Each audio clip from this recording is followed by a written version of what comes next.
Okay, Andy, first thing to say is congratulations. You guys closed a pretty big deal recently, and I am looking forward to unpacking that. So firstly, hopefully you've got some sleep since I know these things can be pretty hectic. Who are you, Andy, and what are you doing on our podcast? Yeah, firstly, thank you for having me on, Quentin. So Andy Willis, founder and CEO at Kona Energy. So we're an energy storage development company. And yeah, as you alluded to, we've recently completed a sale of our first project up in Middleton in the northwest of England with Gore Street Energy Storage Fund. Cool. So Gore Street bought a site from you guys and they're going to build it, are they? Or are you going to build it and how does that work? Correct. So we're the development company. So basically we've kind of put together the project, but we haven't constructed it. So we're getting it to a stage where it's construction ready. And that's what we've been doing over the last year or so. And then Gore Street will be responsible for investing the money to construct that project. And then they'll be operating it for the life of the project going forward. Awesome. Okay. We're going to get right into the details on that in a minute.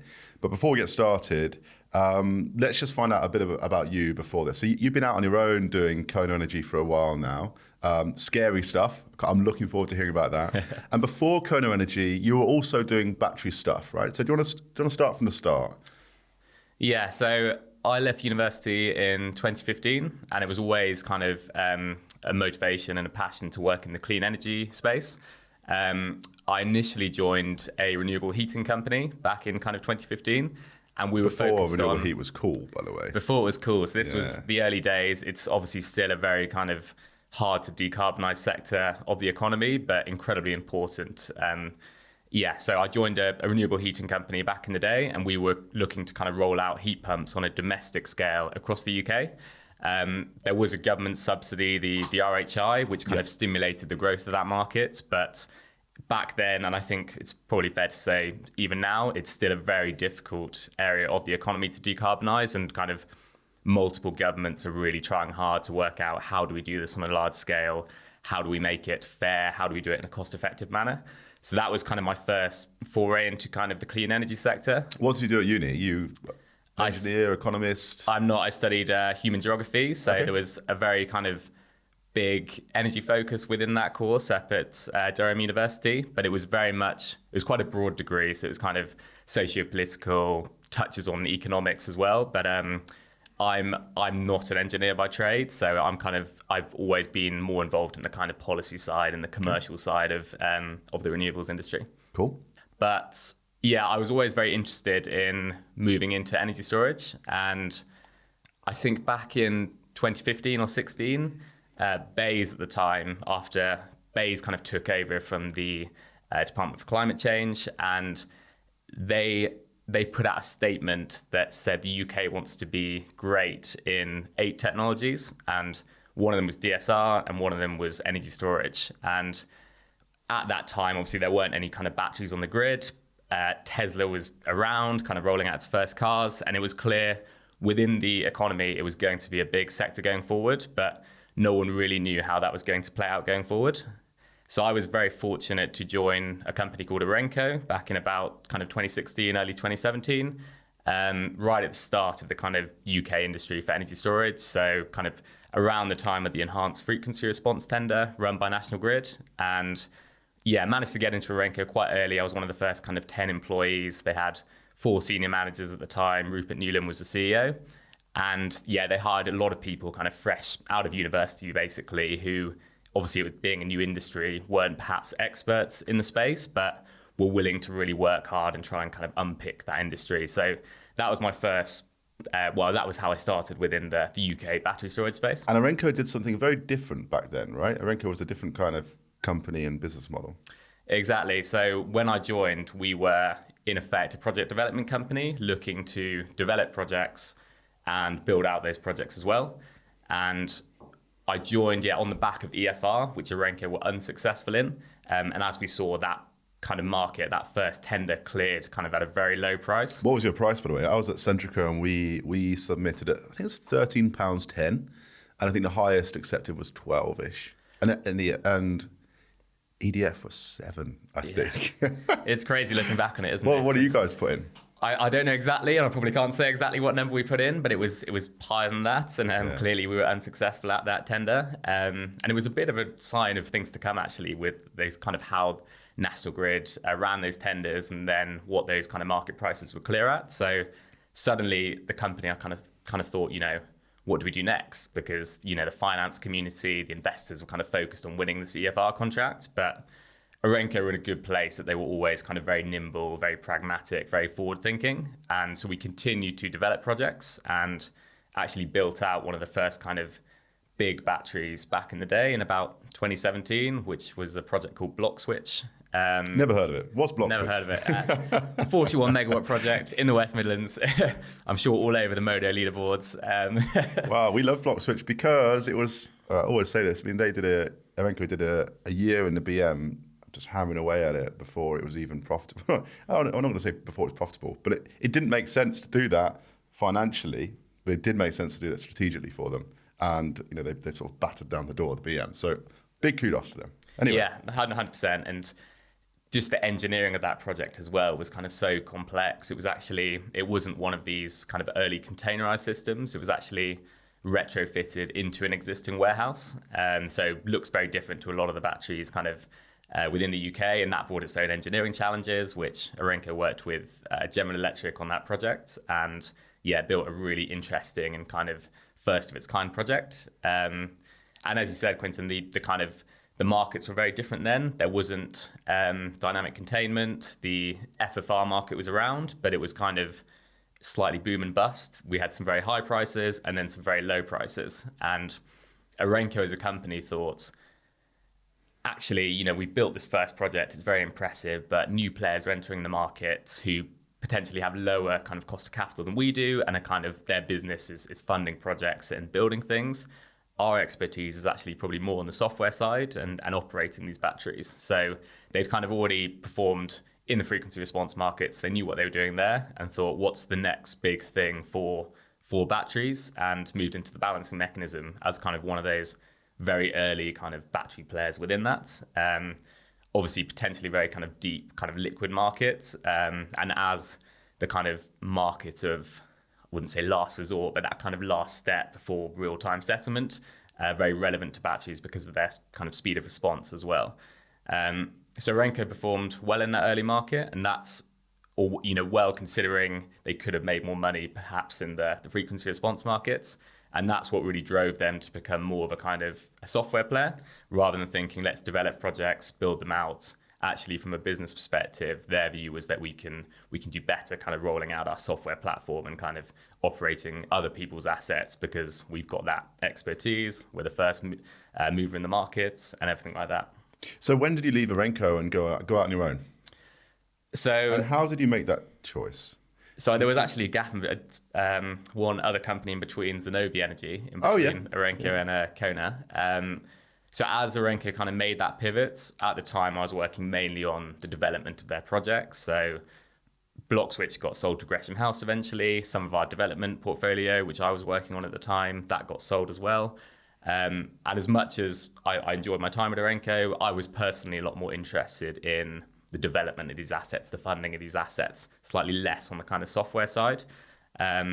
So I had ambitions to set up a company at that point in time, but COVID came along. I knew the guys at Zenobē very well, and they offered me a role in their team.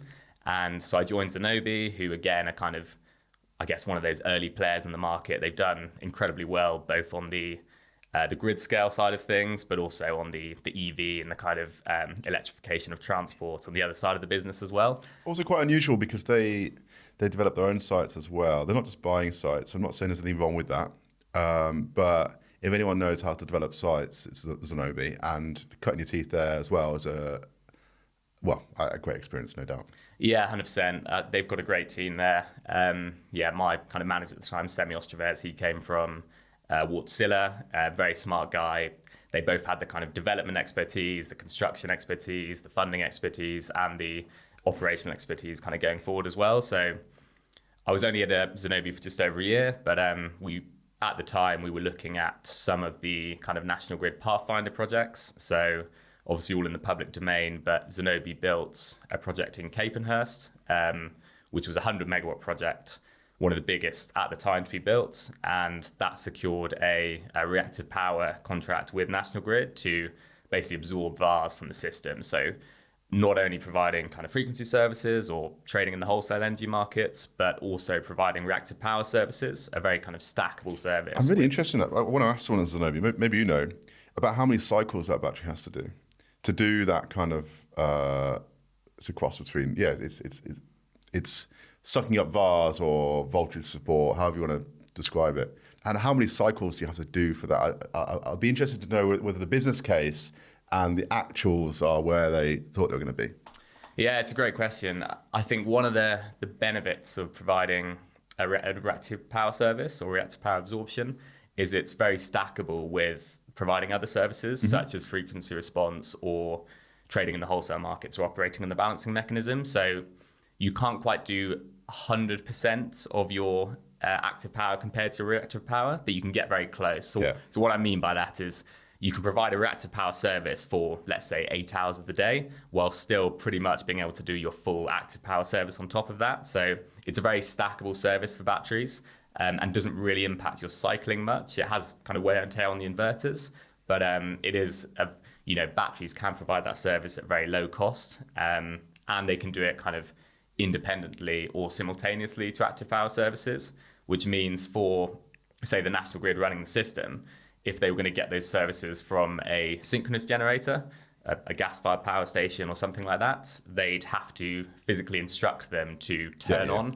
and produce active power. But the beauty of batteries is that they can just do that service kind of instantaneously without potentially distorting the energy markets on the other side. So yeah, it didn't actually have a huge impact on the cycling, to answer your original question, Quentin. Okay, cool. And then let's talk Kona, right? So uni, then Arenco during the early days, then Zenobi during the COVID year, and then at this point you'd got itchy feet because you were thinking about starting your own business anyway. And once you get that in your head, there's no turning it off. Man, it's just it's great. And so when did you decide to jump, and what's the vision for Kona? Yeah, so I set up the company in about June 2021, so about a year and a quarter old now, so still a fairly young company. And we're an energy storage development company. So I kind of felt over the last few years I'd really kind of built up a bit of an expertise in kind of developing these projects and being able to deliver projects that would kind of receive investment and get built and provide a long-term service to both the National Grid and the kind of end investors. Probably similar to you, I think when you get that kind of buzz and drive to start a business, it's very hard to shut that down. So obviously I was at two great companies. It just gets louder. In between your ears, it just gets louder. Exactly. I was at two great companies beforehand who are doing very well, and the temptation is to stay and kind of see them grow, which they're both very much doing. But I had that kind of buzz and that bite, I guess, and set up Kona. So yeah, we're an energy storage development business. What does that mean? To folks who don't know, people know developers as software engineers who write stuff on screens with a lot of black on it. So what is a developer? Good question. So in the UK, obviously, we've got about 1.5 gigawatts of projects operational at the minute with a huge pipeline behind that. And if we think about those operational projects, they all start somewhere. And that's the kind of role of the developer. So the development company traditionally will start by, in very simple terms, securing kind of land to actually build the site. Physically, these batteries are, of course, located somewhere. They'll secure the planning permission and secure the grid connection with the relevant DNO or kind of TO.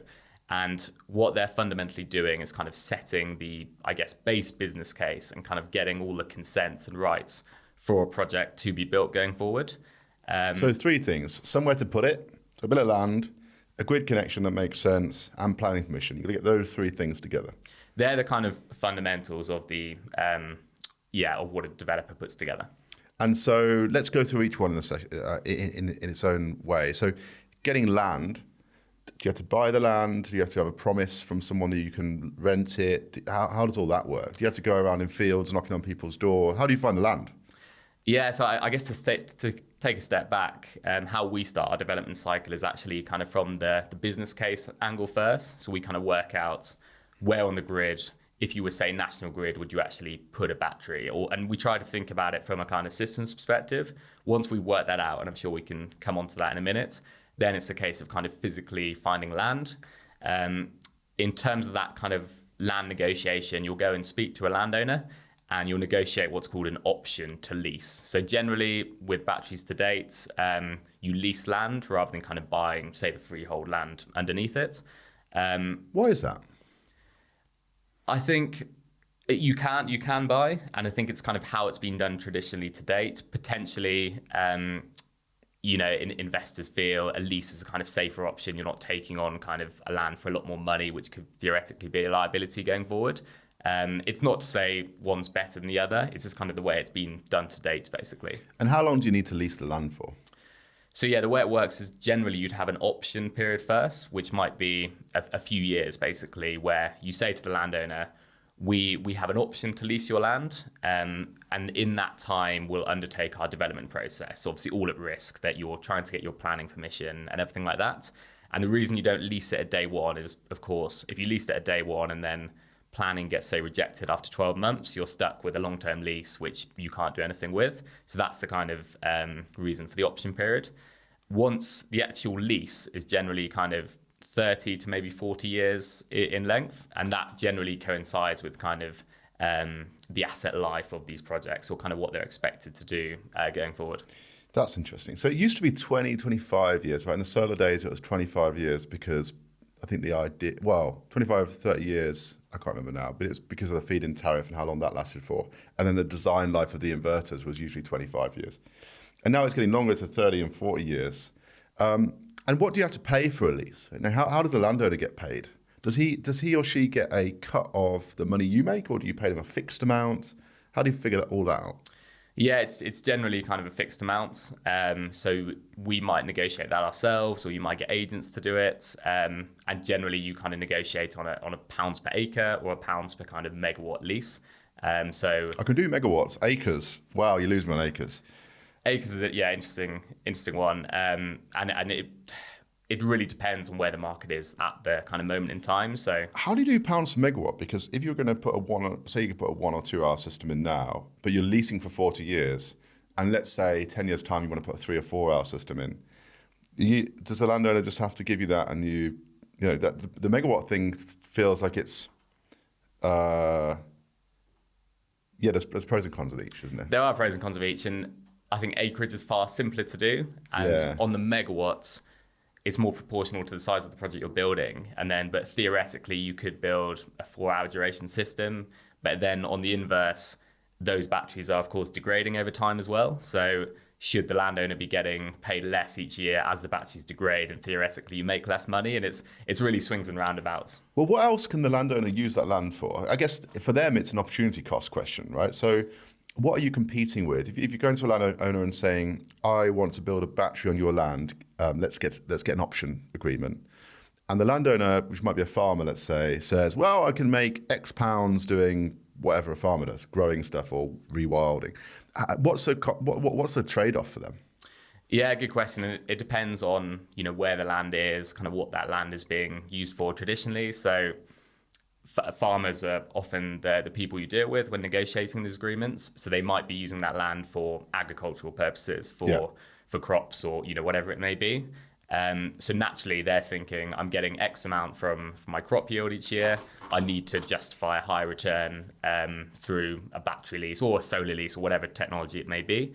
And of course, batteries can provide a much higher cost on a per acre basis than what you might get through perhaps a crop yield, for example. So if you're a farmer, it's actually a very good way of kind of diversifying your income, because you have a fixed asset on your land which will sit there for 30 to 40 years, and you're getting kind of a fixed income over that time period. Whereas, of course, crops, for example, you could be impacted by commodity cycles or weather cycles.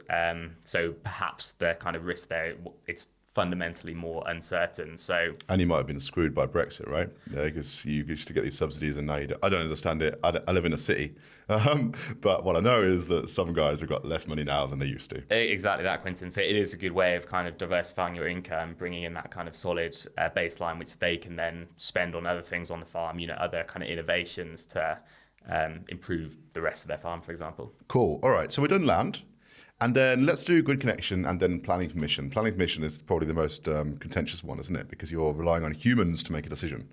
So grid connection. So you've gone to your farmer, you've got a lease, you've got an option to lease, and the option lasts, 2-3 years, something like that? Yeah, 2, 3, 4 years. Okay. Yeah. And so you've got that piece of paper, 1/3 of the way there. You're already spending the money in your head. And then you go to the grid operator, to the DNO perhaps, and what do you have to do with them?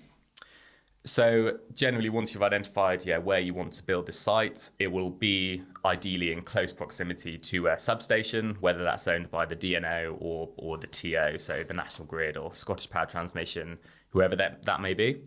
And then it's likely you've had some kind of dialogue with them to date of, if we apply for a battery connection here, firstly, is there capacity on the network? What's that actually going to cost to connect into their network? Yeah. And you kind of have to work that all out in tandem to doing the kind of property side. Are there any rules of thumb? So if there is a transformer that looks like X, don't go near it. Or is there, if it's longer than 2 miles to the substation, don't go near it. Are there some things you can share with the people who are listening?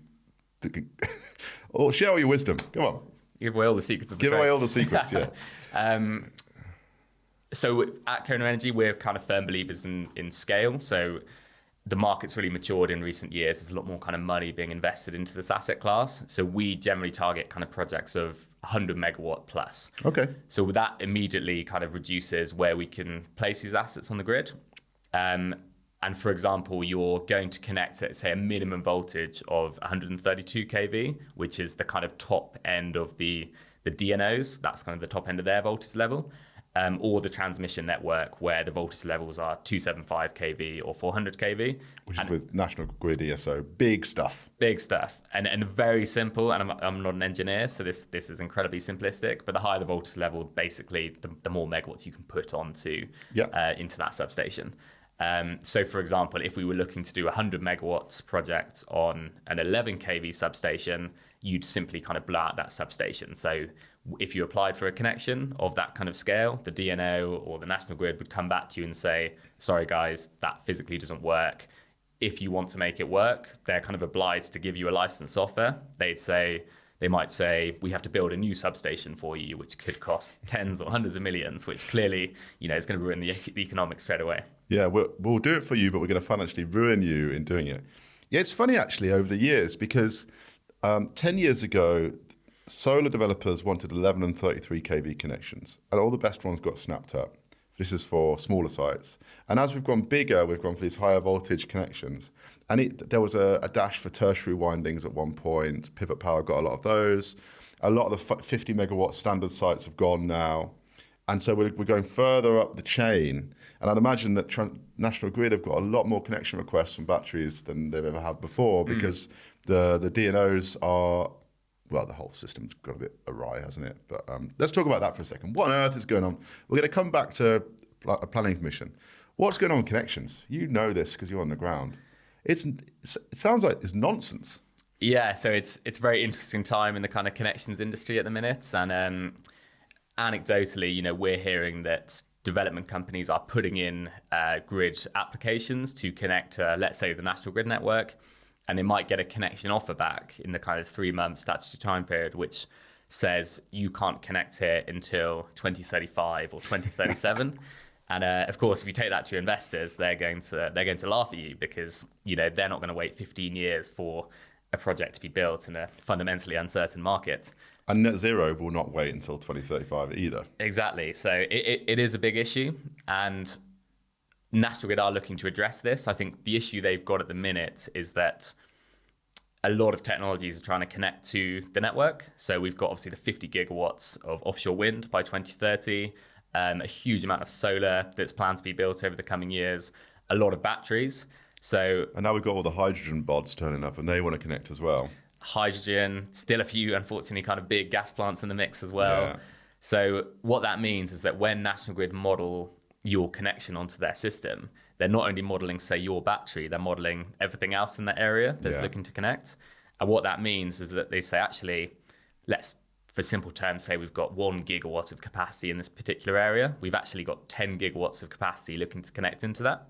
So then they do a modeling exercise where they say, to get you online, actually, we're going to have to rebuild an overhead line or put in a new overhead line. And that's obviously a long-term infrastructure project. And that's kind of what's causing these very delayed connection dates. And it is an issue. You know, I think if you go to a lot of big conferences where even with the likes of kind of Aurora, you know, I think the CEO of Shell was there, and he was asked kind of what issue do you have when looking at the UK kind of market to invest your money? And grid was the first thing he said in terms of grid capacity, grid connections, being able to build assets quickly. And who'd have thought that this is the thing that was going to get us tripped up? Like, I don't know, 3-4 years ago when everyone was running around shouting merchant's never going to work, it was all about the business case. And then it was all about funding. And then it was about financing. It's got all these complicated things. And then the thing that's holding us up is pieces of wire. Yeah, it's fascinating. And as you say, I think the funding community's got a lot more comfortable with battery technology over the last few years. We've got the kind of proven track record and a lot of these assets on the grid. So those kind of questions have all been, I wouldn't say solved, but kind of mostly mitigated. But now we've got an issue where you can't actually connect to the grid, often in kind of reasonable timeframes. So what's reasonable? So you said I can sense that 2035 is unreasonable. But what does good look like? If I'm, say, Gresham House or Gore Street, and I'm looking, I know you don't work for those guys, but you must speak to them all, and we want to deploy a load of megawatts. I'd imagine a lot of 2023 connections have already been bought up. 2024, 2025, 2026. You know, what kind of sites are on the market, and what does good look like right now? Generally, the sooner. And just let's timestamp this. This is Monday, the 7th of November, 2022. Generally, the sooner the better. So obviously, whatever site you have, it's going to take time to build. So let's say as a rule of thumb, it's going to take you kind of 12 months to build a project from first kind of spade in the ground. So if you can kind of secure a late 2023 connection or an early 2024 connection, that's generally kind of the most attractive for these big investors because they want to deploy that capital they've raised and see a return on it as soon as possible. I'll caveat the kind of answer to that slightly because obviously sell prices are kind of very high at the moment. So some investors are actually thinking, should we hold on and would a 2025 connection actually be more optimal because we'll wait for those kind of sell prices to come down. What does very high mean? I don't have the kind of numbers to hand, but you know we've seen in the kind of last 2 years that prices have increased massively due to supply chain issues. So it used to be 2-3 years ago, you used to be able to buy a site for 35 grand a megawatt. And that's spade ready to build. And I'm assuming 35 grand a megawatt doesn't exist anymore. So are we 50, 70, 100, 150, 200, 250? What kind of range are we in these days? The premiums have definitely gone up. I think the point on sell prices is that's the physical battery cells, which means obviously impacts the kind of whole project IRR rather than kind of the money that a connection might cost you. But yeah, premiums have shot up, and we, you know, when we ran our process, we did that all kind of internally. Mm-hmm. But you know, there's a lot of kind of bespoke kind of M&A advisors that run transactions, and we are hearing numbers of 100k plus a megawatt, so very kind of high figures. So yeah, 3 times plus what it was 2 or 3 years ago. Yeah, and that is directly impacting the IRRs of these projects because we've got the capex has gone up because sales cost more because supply chains and inflation and all of that, plus premiums on sites. I mean, there's a point where you got to think where, yes, the cost of capital is going down when you're in a low interest environment, by the way, not necessarily right now. There is a point where this doesn't really make sense anymore, right? Yeah, and I think one of the really interesting things at the moment to bring it back to that kind of grid connection position is a lot of people are trying to develop projects all over the network, and we've seen kind of numbers that the pipeline in the UK is in gigawatts and gigawatts. So you'd expect a lot of, the investors would be in a strong position. And, some investors have bought kind of lots and lots of sites on good terms, I'm sure.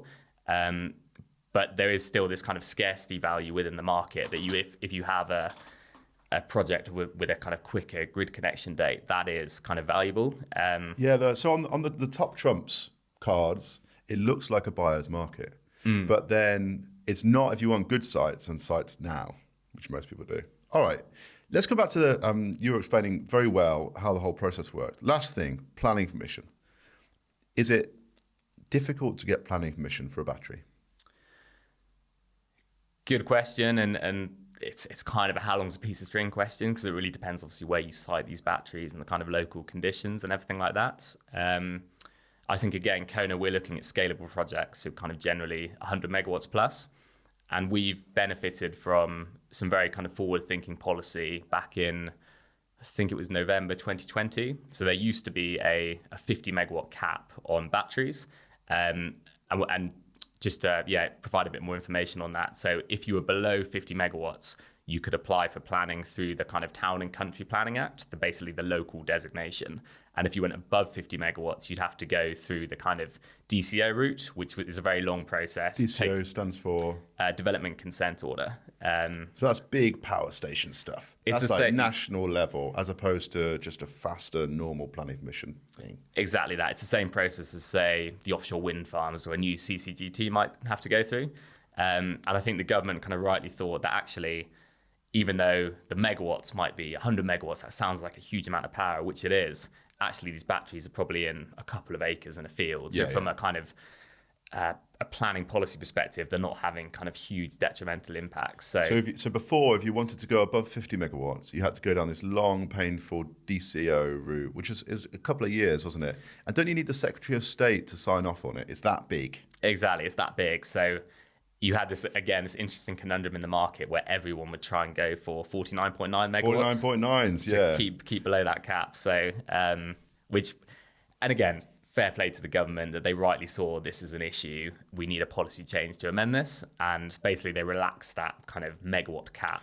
But you also got, if you're less than 50, you could be in the grey area where you could have a generation license. So you're a license ABAL, but also license exempt and a license holder at the same time, which there's a Venn diagram somewhere that'll blow my mind. Yeah. Which meant you got embedded benefits, but you also didn't pay all the non-commodity costs, which is insane.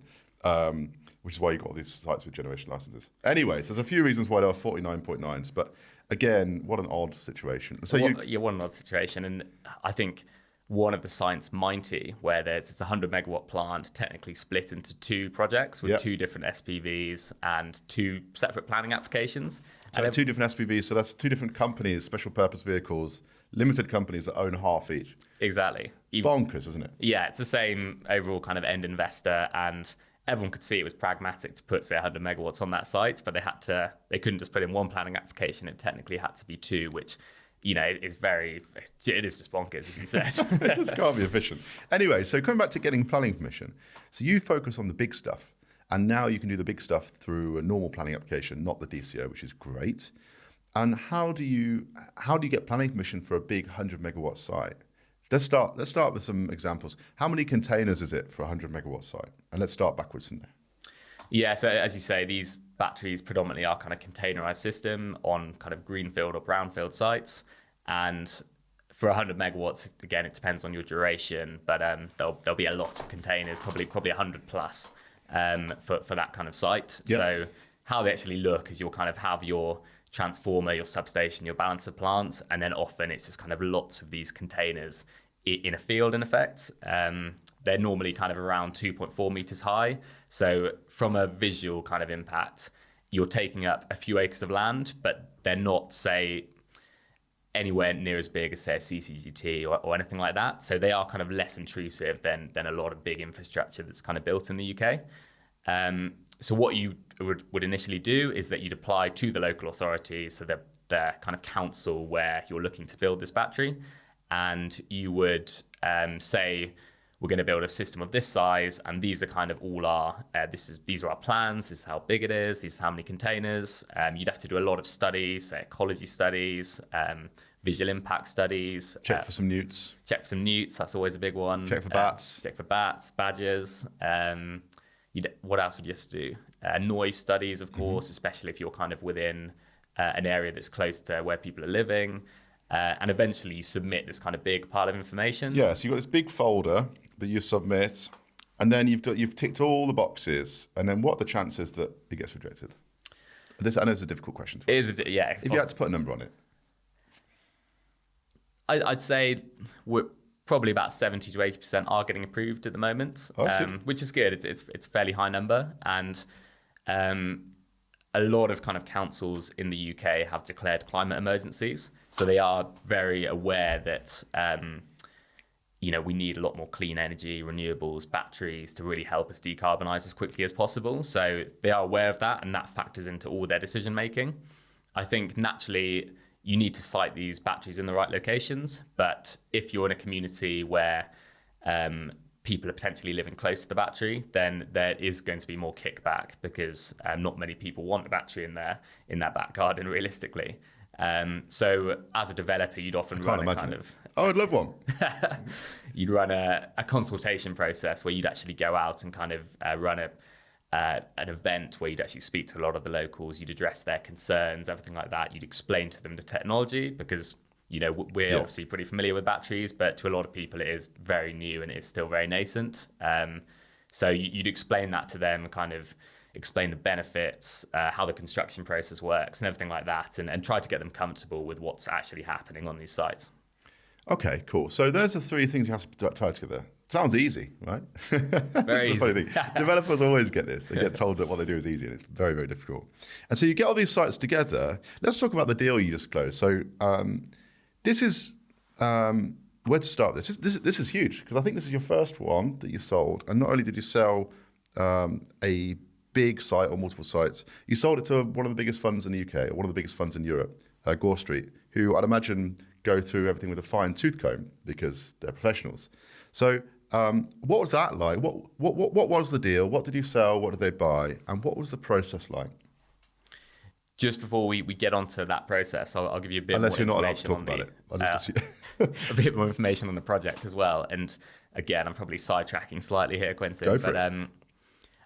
In the UK market to date, the kind of business case for batteries has been governed by the frequency response markets, Yep. so EFR, FFR, dynamic containment more recently, and ultimately those markets are quite shallow. So when enough batteries are built, the price of those markets will collapse.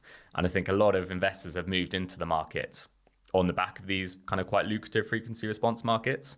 So when we develop our projects, we try to look beyond those markets and really kind of locate areas of the grid where we can connect, where you're solving you're not just going to be delivering a frequency response issue, you're going to kind of solve a local constraint as well.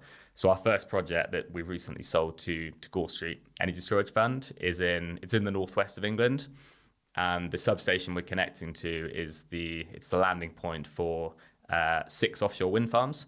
So obviously they're putting in kind of a lot of energy to the system. So when we started developing this project, we looked at kind of how much those offshore wind farms getting paid. And some of them are, or one of them in particular, is on one of the very early CFD contracts. So round 1, it's on an index-linked contract. So the price it's receiving per megawatt hour is about £180 now, which is very high, potentially not actually at the minute, considering everything that's happened in the last kind of 6 to 9 months with energy markets.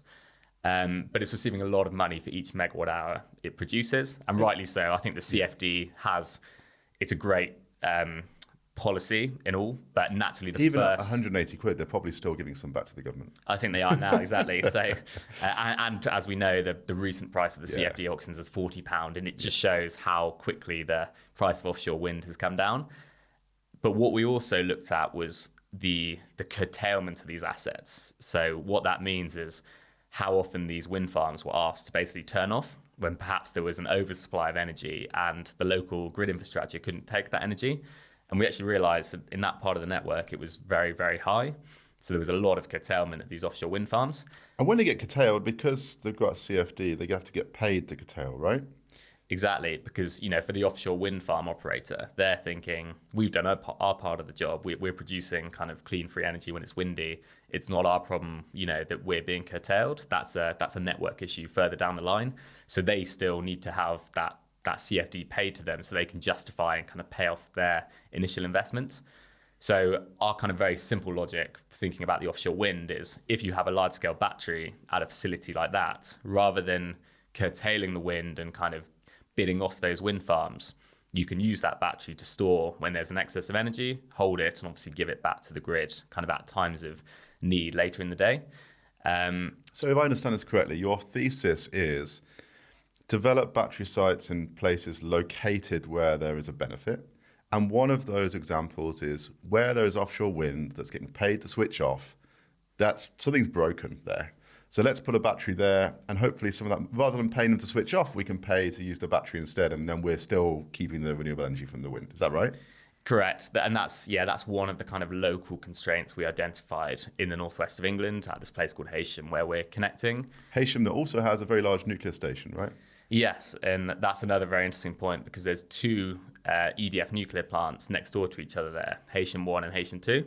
I used to work in Heysham, by the way. That's a side point. I spent almost a year living in Lancaster and working in Heysham when I worked in offshore oil and gas. And if you stand from the west coast, if you look out to sea, you can see some offshore gas platforms that are owned and operated by Centrica. So I used to play with those.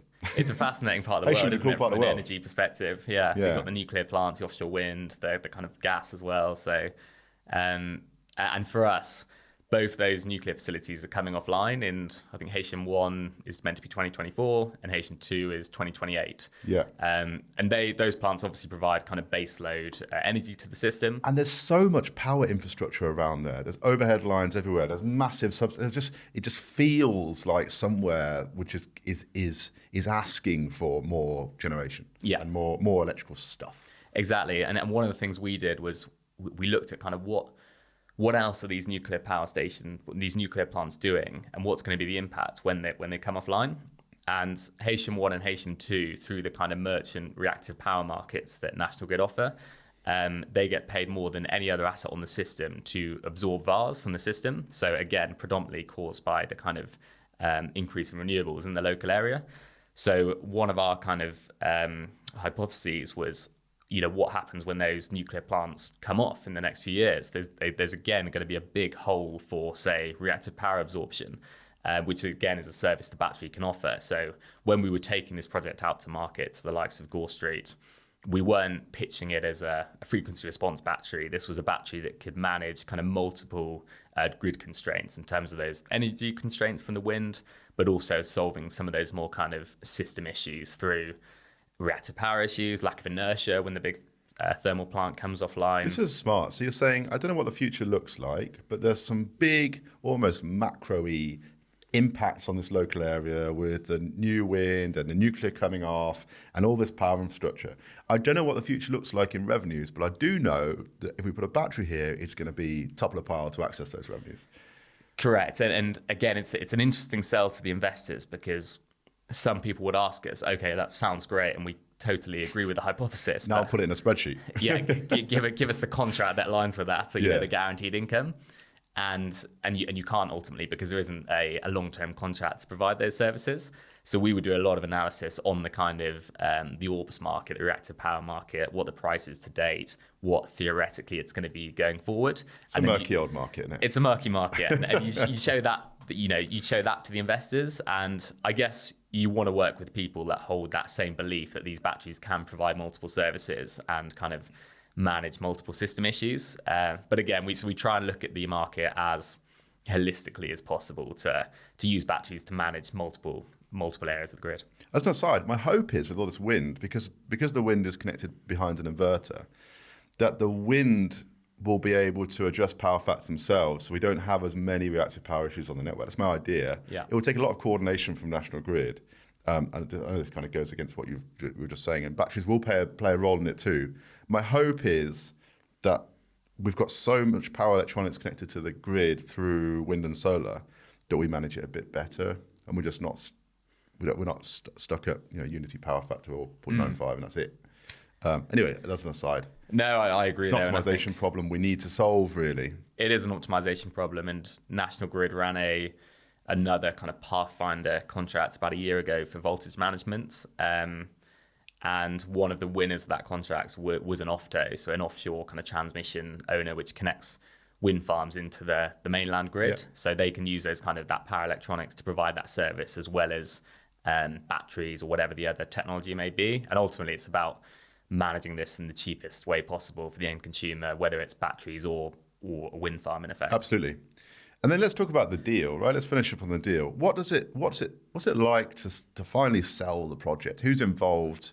I imagine there's lots and lots of smart people who come in and say that's not right, or when you're first involved in a deal, you're both looking at each other and you're saying, I really like the site.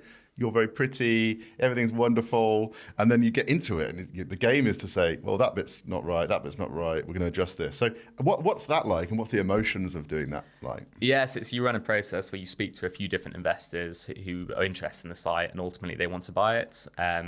Obviously, it's public that we've gone with Gore Street Energy Storage Fund for this first transaction. And they were the first kind of UK energy storage fund. They've been around in the market for quite a few years. They own quite a few assets in the UK, but also assets in the US and Europe as well. So they're kind of a very good, credible counterparty that really know how to build these projects, to finance them, to operate them. And so naturally, they're a great party to go with, but they're going to kind of really scrutinize and review all the documents you're putting forward to them. So these processes take a long time because they're kind of putting their technical advisors to really scrutinize what's in the grid docs, what's in the planning docs, what's in the land docs. And as a developer, we need to make sure all those documents are kind of in tip-top condition, that there's nothing the project's going to fall over on. So how it works in very simple terms is once the fund, the buyer are kind of comfortable from a due diligence perspective, they'll produce a number of reports confirming they're happy and what the potential risks are and pitfalls and everything like that.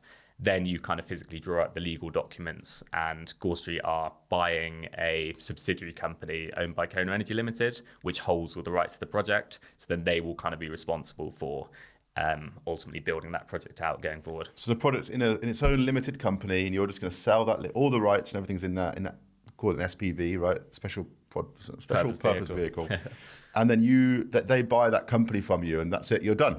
Your baby's gone. So we have a role kind of going forward with Gore Street in a form of services agreement where it's mainly kind of stakeholder management through to construction of the project. But for all intents and purposes, they're the party with the kind of big money to actually build out this project, and they'll obviously kind of reap the rewards of the long-term revenue that the project makes. And starting out, it's that kind of temptation of, do you look to raise the money to try and build out the project yourself? But especially at our scale and at this point in time, I thought we don't want to reinvent the wheel. There's people who know this stuff a lot better than we do, have much cheaper cost of capital. So it makes sense to work with a party like Gore Street. I guess you've got some money in the bank now that you're going to invest in the company and do more stuff. Is that right? That's correct, Quentin. Yeah, and thank you. So we've got a pipeline in development. So we've got a few sites, again, all of kind of similar scale across the grid, about 1 gigawatt in all. So we're developing projects across the grid. We'll be looking to kind of accelerate those in the coming months. And grow the team, as you say, because I've been doing a lot of the work with kind of various consultants in the last few months. But it'll be great to get some sleep, go on holiday maybe. No, you've got to wait a few more years before you can go on holiday. But it'd be nice to bring in kind of a team as well to initially focus on the UK, and we will be looking at some kind of international markets going forward as well. Awesome. So last thing to ask, have you got anything you want to plug? So I guess if anyone's listening and you're looking for sites, they should probably get in touch with you. Or is it too early for that? Or should you, how does that work? And secondly, is there anything you want to plug that you're working on that you think we should talk about? In terms of plugging, we're working on a couple of actual joint ventures with other development companies, some kind of trusted partners there. So we're always willing to work with other development companies looking to develop our projects. In terms of what needs changing, perhaps, I think National Grid are doing a good job looking to introduce a form of queue management in the kind of connections register. So they're looking... Queue management? So going back to that kind of grid connection issues where people are getting, say, late 2030 connection dates, one of the issue is that a lot of people are contracted to connect, but theoretically they might not be doing anything with those sites. But those sites are holding tech or holding capacity, which means if you're, say, a battery or a solar project behind them, you can't connect until kind of those projects work out what they're doing. Yep. And at the minute, the way the kind of market works in contracting structure is that those projects can modify their application and kind of push back year on year until, they might be waiting on planning to come through or funding, which might have taken a few years. And National Grid are trying to incentivize projects that can be built quickly to get online as quickly as possible. So they'd kind of be jumped up the queue, basically, or the projects in front of them would be downgraded or perhaps terminated if they've been sitting there for a number of years, not doing anything. So a bit of intelligence looking at the queue of people trying to connect, saying, all right, who's actually going to do it in the near term? And let's prioritize those guys. In effect, so National Grid will say to those projects that are at the front of the queue but perhaps not doing anything, you have to hit certain milestones by certain dates, i.e. get your planning permission, start construction, everything like that. And if those projects don't hit those milestones, they'll in effect be kind of removed from that queue, which will mean projects behind that will be able to come online more quickly. Cool. How do we read about this? It sounds wholly pragmatic and sensible, yet I imagine can cause quite a lot of, I imagine it's fairly contentious when you start kicking people out of queues, right? So how do we read more about this and learn more about that? So I believe it's going through a CUSC mod called CMP 376. CUSC being the... connection and use of system code. Yeah, I think 10 out of 10. We'll have to get someone to check that one. But so that's a modification which goes through that code, which National Grid are trying to introduce, which I believe is 3MP 376. 376. So they are running a consultation on that, or they will be in the kind of coming month or two, where industry participants can write in kind of supporting or not supporting it. Naturally, with all these things, it's people that perhaps have a load of connections ready to go now but aren't building them will be kind of potentially annoyed that they're getting shunted back. But I think we have to look about the bigger picture here. We need assets, whatever they are, solar, wind, batteries that can be built quickly in the current environment should be online and getting built. Just got to get moving. Really, exactly. So frustrating. That's great that's happening. And what about on the DNO side? Is there any move to do the same kind of thing for DNOs? It's kind of all tied together, and the DNOs have already been kind of very pragmatic with their kind of active network management scheme. So if there is a constraint in a local area, to work with, say, the battery provider to try and get them online more quickly. So they're on top of it as well, and I think everyone, both the TOs and the DNOs, are aware that customers want to get things online as quickly as possible. The government does, investors, so they need to try and solve it as quickly as they can. So, but it all relies on National Grid anyway, doesn't it? Because of the statement of works process and all that. I mean, the DNOs are just further down the chain, but we need to go right to the top. Exactly. And you've heard a few stories where these statement of works processes are taking kind of a very long time to get through. And then again, you might have the same issue where you can't connect until... We should do a competition to see who's had the longest connection date. So I would like to see, if anyone's listening to this and you've got like you said 2035, anything after 2035, let's see it. Post below. Let's see it. Let's frame it and see whether it actually gets built. All right, cool. I think we've gone well over time, but I love that conversation. I want to say thanks for coming on.